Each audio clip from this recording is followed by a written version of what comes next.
Who do you think you are? You're tweeting out the F word on Easter morning? You'll be living in hell. Just watch. Praise be to Allah. So obviously you're mocking the religion of Iran. Okay. If you seek a religious war, that's a good idea.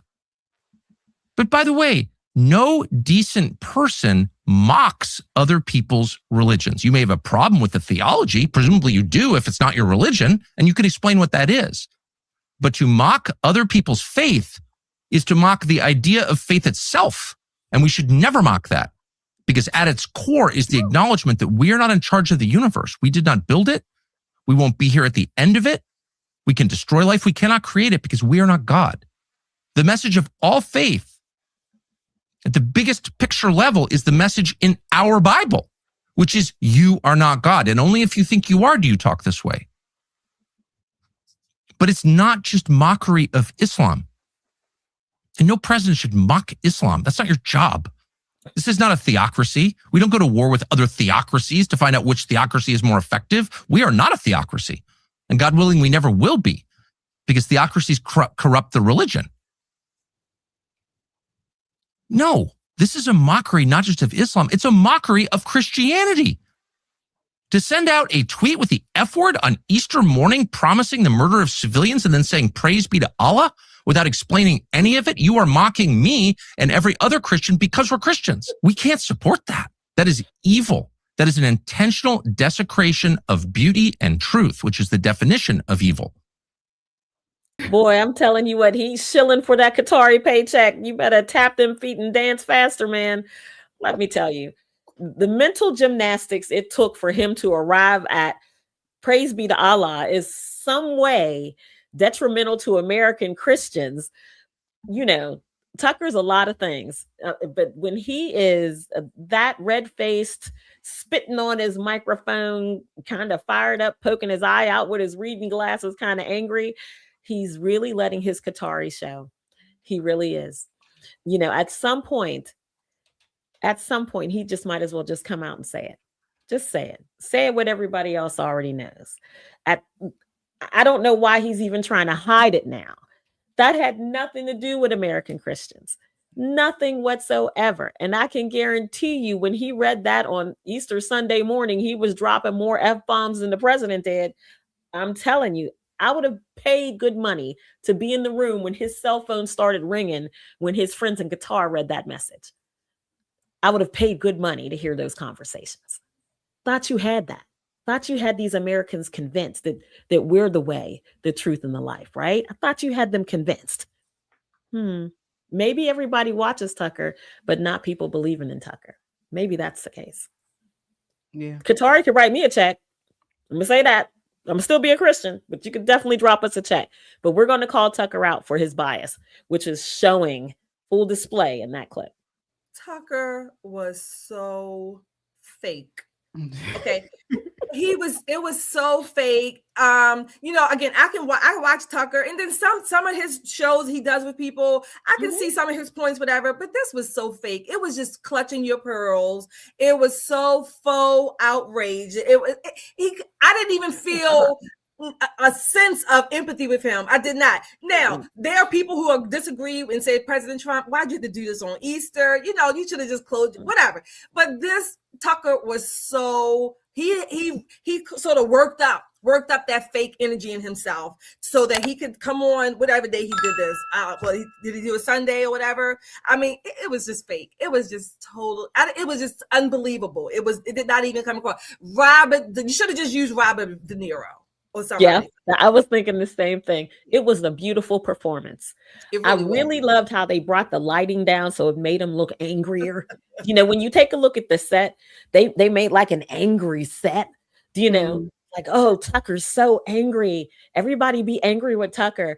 No, all the rest of us are going to have some ham and maybe a little potato salad. When I saw that, I knew President Trump. I was just saying, oh God, President Trump, why today? That's what I said. But in no way did I even get inclination that he was mocking Christians or East. Nothing. I didn't do that at all. I mean, I didn't get that.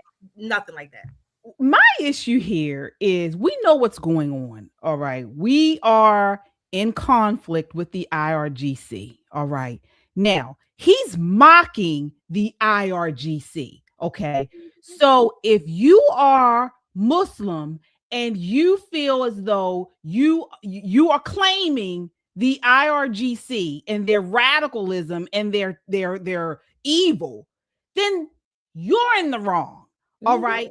What peaceful Muslims need to do all over the world is draw a line, which many do, but draw a line between what you practice and what we're talking about is going on in Iran.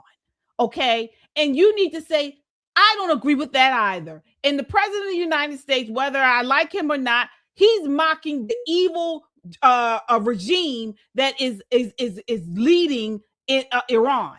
And that's what he's doing. He's not talking about my religion, which is clearly what it's about. That's what I feel. I see nothing wrong with what he did at all.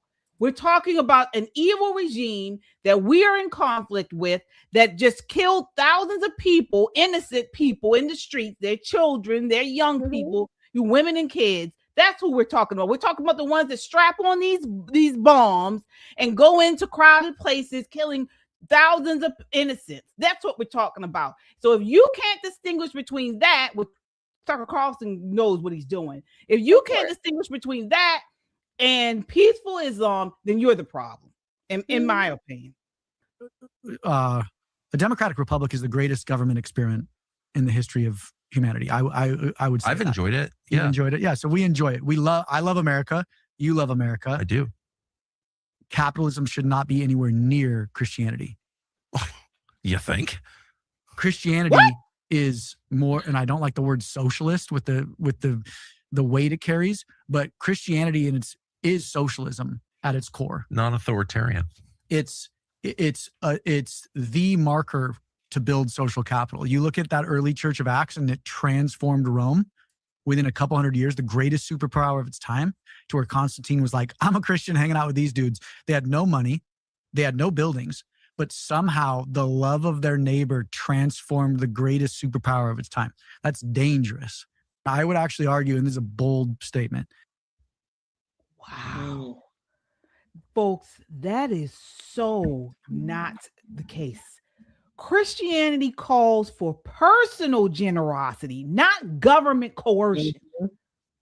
I mean, it says it clear in 2 Corinthians. Each one must give as he has decided in his heart, not reluctantly or under compulsion.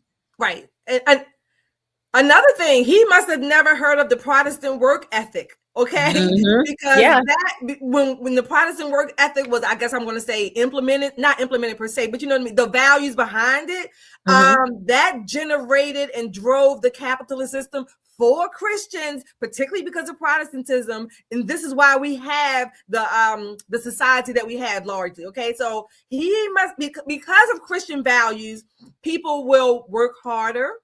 They want to take care of their families. They want a way to take care of themselves. They work because they want it's dignified. It keeps them, and it has a sense of dignity to it. So it's a provision. Now, granted, you may or may not like the particular job, and of course, but there are ways to get many different jobs and improve your skills and all of that things, all of those values that help you in the marketplace. So he must have never heard of that. I don't know why Tucker didn't push back on that. I mean, Tucker is not a dumb person.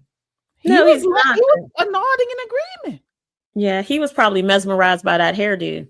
You just sitting there I'm sorry, into that situation. He looks dirty and stinky. He looks homeless, but what my point for that segment that he was just talking about, it is our Christian values that make capitalism work. Yes.